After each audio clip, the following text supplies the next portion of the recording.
Hey everybody, welcome back to Barn Besties. My name is Stephanie, and my barn bestie, Miss Megan, is unfortunately not with me today because she is on location in California. However, I have her barn manager, Ann, here today. Hi. And this is part 3. We are talking about all the things, as I mentioned, Ann is Megan's barn manager, but kind of have been getting the history slowly through her career in the horse world, and asking her a lot of like pros and cons from the various places she's been, because as you guys know, with Barn Besties, we are always looking for tips and tricks, good things that we think you should consider incorporating into your barn, as well as identifying things that we've seen that have been done poorly, so you can avoid making those mistakes, because anything having to do with farms and horses, expensive, very, very expensive. So this is part 3. We got through parts 1 and parts 2, 2 different barns she was at. Is there another barn between the one we just talked about and landing here at Megan's? Nope. Okay, so part 3 is going to be about her experience here at Megan's. So we're going to learn all the things. And I talked to Megan about this too. She gave me some suggestions. But first of all, it's January. Excuse us, but we are trying to wear as many layers as we can to stay warm. It's January in Wisconsin and it's cold. So it is January. Megan left for California for 3 months, the end of December. How long were you working with Megan before she left on her training trip? I started November 1st. So you had approximately 2 months, okay, to get the lay of the land. Yep. And so Megan and I late summer, early fall, interviewed her working student, Karen. And Karen kind of went through a similar scenario a year ago.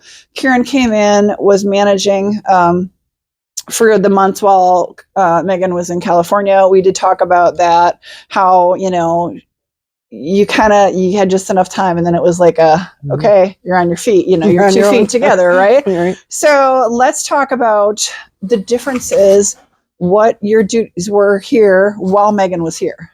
Obviously learning the layout and Megan's procedures and horses and property layout and who did what and what goes where. How was that? Megan, I believe, correct me if I'm wrong, there's like 24 stalls here? Yep. 22, something 24, like that? I think. Okay, so was the barn full when you got here?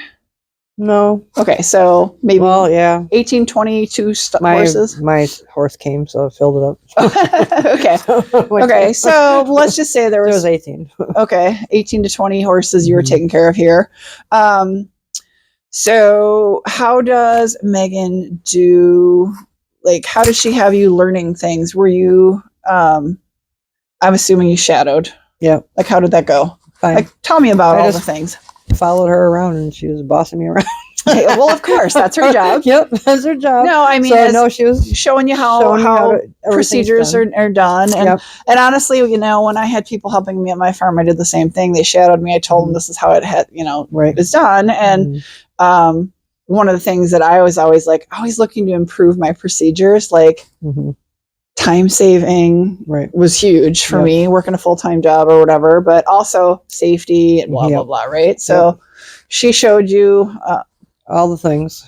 I guess I would call it the routine, right? And I mean, this barn is different because I'm a Western person and this is a complete dressage barn. Okay, so sure. It was totally different. We haven't really talked about that, actually, your background and what kind of riding you do. Yep. So, I'm a Western person. And this is all new tack-wise.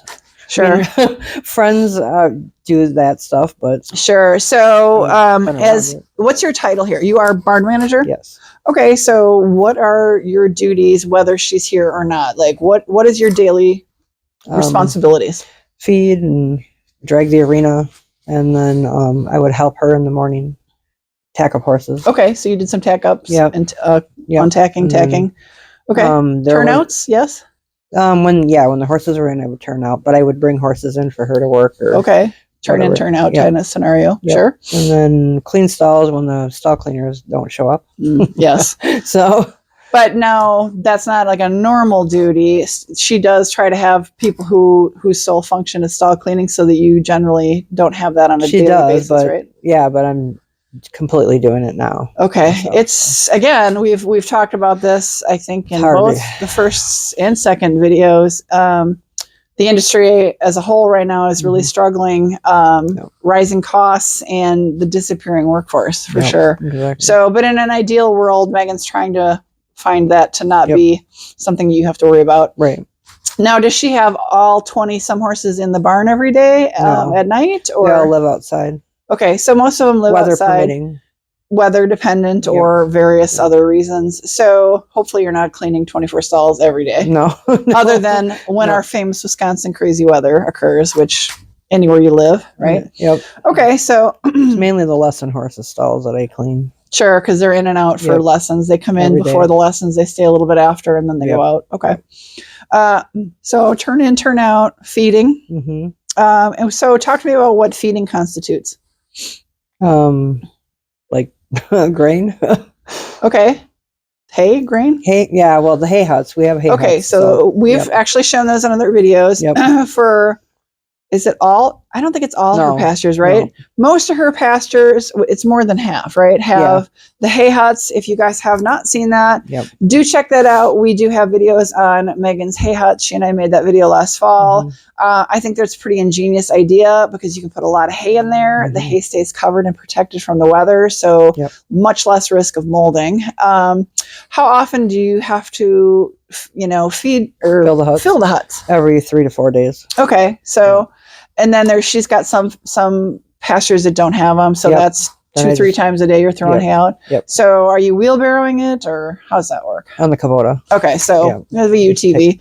Okay, so that's in theory twice a day. And I'm assuming with the Kubota, your grain is going out in that as well. Twice a day. They get grained outside. We've kind of shown that too. Okay, so morning, night kind of thing. Obviously, if the horses are in the barns, watering a little here and there, dumping buckets or filling them or whatever. Sweeping, right? Sweeping, raking the aisles. Cobwebs and all that. Cobwebs and dusting. Oh gosh, in a barn. Dust in a barn, Ann? Really? Right. Oh my gosh. No. Okay, so anything else? So now let's talk differences with Megan being gone for 3 months. She's not on site here. So what are you how has that changed your day-to-day duties? Anything different or is it pretty much the same? Not really, because we're in contact every day, multiple times a day. Sure.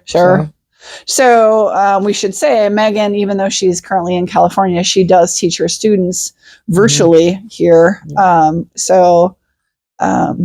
Now, you don't teach, correct? No. So for the lesson horses or the client horses, are you bringing them in and out for I bring clientele? Megan's clients, and then the other girls that teach bring their own. Okay, so the other instructors bring them in, so you don't have to do that. But that wouldn't matter whether she was here or not, right? It'd be the same scenario no matter what.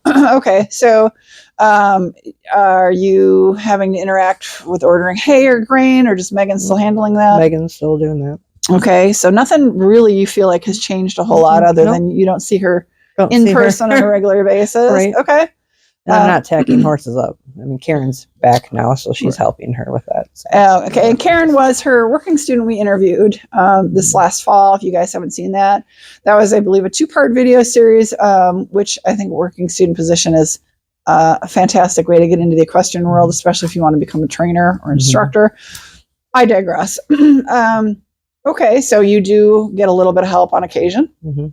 Okay, so talk to me of if Megan's not here, which she clearly is not right now, I'm assuming she's still maybe coordinating farrier, but you're the hands-on person. Would you be anyway when she's here? She'd still be riding and teaching, and you would still be kind of from the farrier. Shuffling Usually, horses? I bring the horses in for him, and then they just go to the stalls. And they know where to go. So you don't have to necessarily stand and hold. No. If they have a horse that's acting stupid, then I would. Okay, then you would. How about the vet? Is that the same situation, or are you more involved? I will hold for the vet if the other ladies do massage or whatever on the horse. So if needed, you're doing that. Okay. Yep. So that's so that hasn't really changed anything. So you really don't feel like anything's different whether she's here or not. No. Wow. Is it, and she's just like, she goes, tell her to be honest. Is it nicer to have her here or nicer to not have her here? Because I can see positives and negatives. I like her here because she's funny. Yes. She's funny. Yeah. And honestly, you can show her things. Like maybe you see something that needs repaired, easier to show her than to have to take like a picture or send her a little video on phone or something. Exactly. But so everything runs pretty smoothly. And I mean, I think Megan's been going to California for so long now. She's got it pretty well sorted out for her staff and for the clients as well. So, one thing we didn't talk about for the first two videos, and I want to talk about, so even bringing us back to barn 1 and barn 2, and we'll call this Megan's Place barn 3. Tell me about like interacting with the clients, the boarders, as we call them, the people who owned the horses over the years. Like, tell me about how, was there a big difference between how you interacted with boarders from all the various places? Like the bigger barn, there was more drama. More people is more drama. More horses, more drama. Yeah, exactly. I mean, a lot going on. There was a lot there. Level of horses, and your title was different. Yeah. So, did you? So your title for the second barn, the previous video was barn manager. I mean, were you really like doing most of the conversing and communicating with the clients, or was the owner of the facility? They'd do some of the stuff, but most of the time. I mean, you were like the day-to-day. They came to me, right? Everybody came to me. So is that different here at Megan's? I mean, yeah, it is, because people are here for lessons. They just come and go really quickly. And you say hi. But like Megan is not only the farm owner, she's the trainer here. Yeah, exactly. Head instructor, but she's the trainer. She trains the horses. She oversees the other instructors, all that. So what do you find like that you like and don't like about that kind of scenario? Because I don't get the impression from the other two barns, you didn't really have a trainer, maybe a few small trainers here and there, but they weren't like the whole barn trainer, right? No. So do you do you find that beneficial, or is it a little weird? Like it. Was it hard to get used to? I mean, the other trainers at the other barn, the first barn, with that many horses, there had to have been lots of trainers in and out of that barn. We only had 2 over the 8 years. How about riding instructors coming and going? Were people hauling? Only the trainers were the only ones giving lessons. Okay. So, I mean... So it was only a couple? A couple, so it wasn't terrible, but well,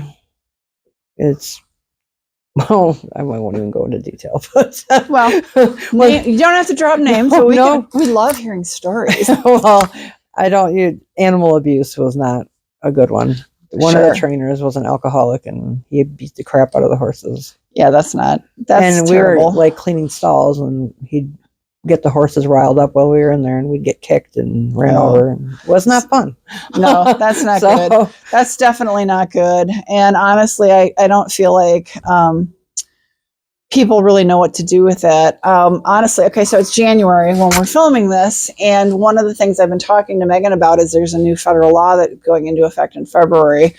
I think, now don't quote me entirely here, guys, I'm not positive, but it's being referred to as like the Federal Horse Protection Act or something. So, but honestly, that comes to a certain point. I mean, in that situation, as an employee, I mean, did you report that up the chain to the owner or the barn manager or whatever? Because you weren't really technically barn manager. No, I told the owner, and she kicked him out. So so you did have a back channel to deal with that, which is great. So sounds like in the end of things, it got handled as it should. So so coming back around, so sorry to have kind of diverted the conversation here, but I mean, is it different because Megan is not only the barn owner here, she's the trainer and oversees the other instructors who she hires and fires, it's just more like any organized other staff here. It's definitely more organized. Yes.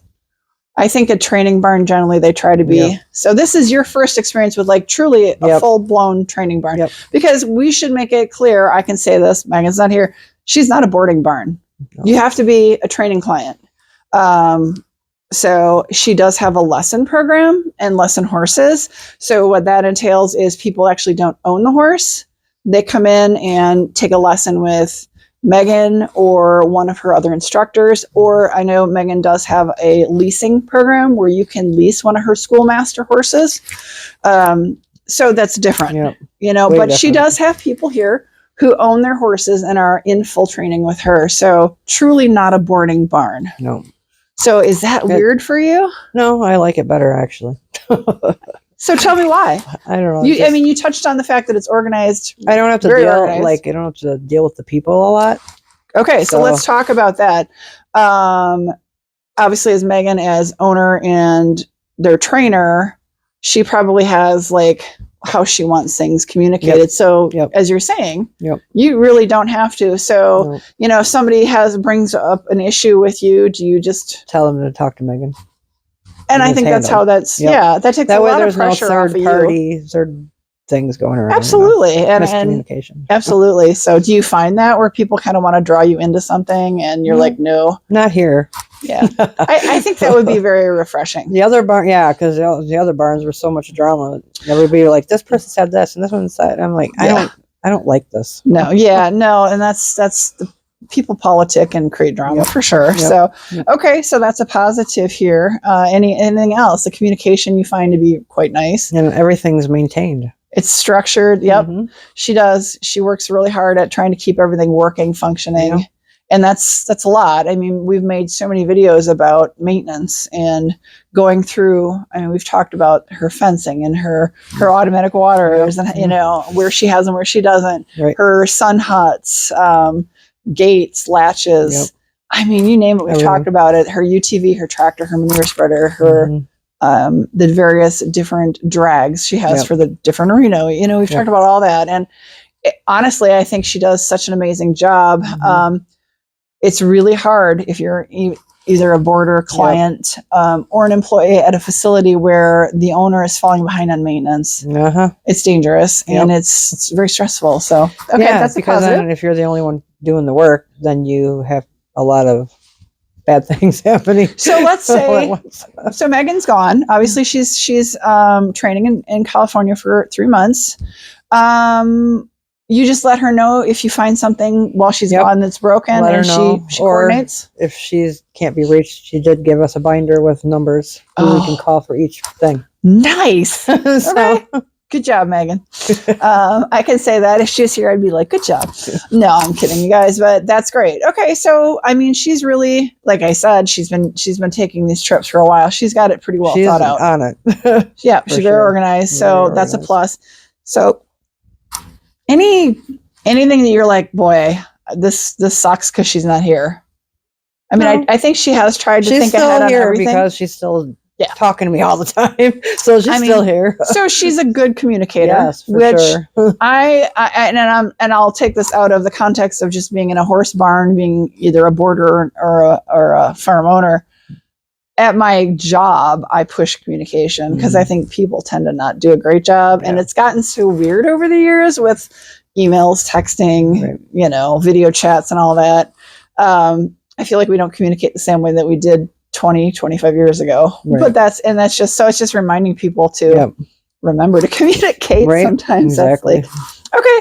So, how about, this is kind of a weird one. Let's talk about the layouts of all the barns. We went through in videos 1 and 2. We talked about how they were laid out or anything. I find Megan's barn to be a little bit more unique because she's pretty structured on where we're sitting. Honestly, this is a tack up area. We're sitting in here because it's out of the way. It's quiet right now. We have videotaped. She has several areas that she has for tacking and untacking horses, but she has structured areas for the vet and the farrier, which I find hard to find sometimes in farms. And her vet area is laid out with somewhat veterinary supplies. Actually, behind you, she's got a few odds and ends here for kind of more general maintenance for horses. some stuff to deal with scratches behind you, maybe a little bit of treatment for like thrush or something. But most of her stuff is where it needs in its designated farrier or vet area. But I feel like she's got it pretty well lit. We actually are currently, some videos are releasing on our channel as we film this in January. We visited a farm just south of here called Maxon Meadows, very newly built. In fact, they weren't finished with it. Sorry. When we visited, so we're going to be looping back, but lighting, it's beautiful. Lighting and stuff is amazing. So yeah. Anything you would change? I mean, Megan's talked about things like, well, this is, we built this 30 years ago and I wish we had done this, but I think you get that with any barn. Like, again, kind of why we're here with Barn Besties. Yeah. Things to learn. No. But do you like that, having these kind of more designated areas? Yep, I do. Designated tack-up areas. Yep. Not a lot of stuff in them. Pretty safe. The other two barns didn't have that, and it was horses in the aisle, and you can't get by, and it's just not fun. Right. So, okay. So, anything else you can think of talking about as barn manager? I mean, how have you've been here? I guess it's mid-January. We can say 2.5 months. Are you settled? Yeah. Getting the routine is good. Figured it out. I mean, you basically got in here before winter hit. Yeah, right. So, there's a lot you haven't experienced as far as spring, summer, fall, but not a lot different than other places. So, well, thank you so much for your time. Yep. Is there anything else you think we should talk about? No, I'm good. Oh, I appreciate your time. I know this is scary, but honestly, it's just a cell phone on a stand. I mean, you're being videoed, and we do have these lovely tiny little microphones, but they do help. Unless I'm coughing into them. But no, I appreciate your time so much. Megan does too. I appreciate her letting me interrupt your work day to do this. That's fine. Because you are technically working right now.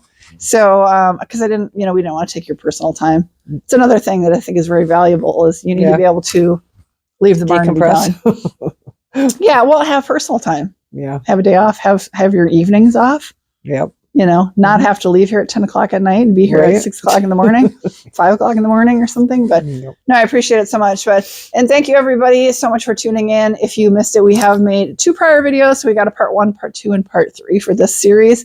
We really appreciate it. Please do check the subscribe button down below. And next to it, you'll see there's a little bell there here on YouTube. If you shade that in, you are notified when we upload new videos to the channel.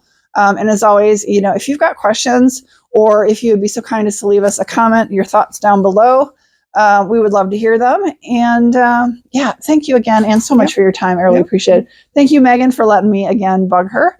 But anything else? Nope. All right. Well, we'll see you on our next video. Bye, you guys. Thank you.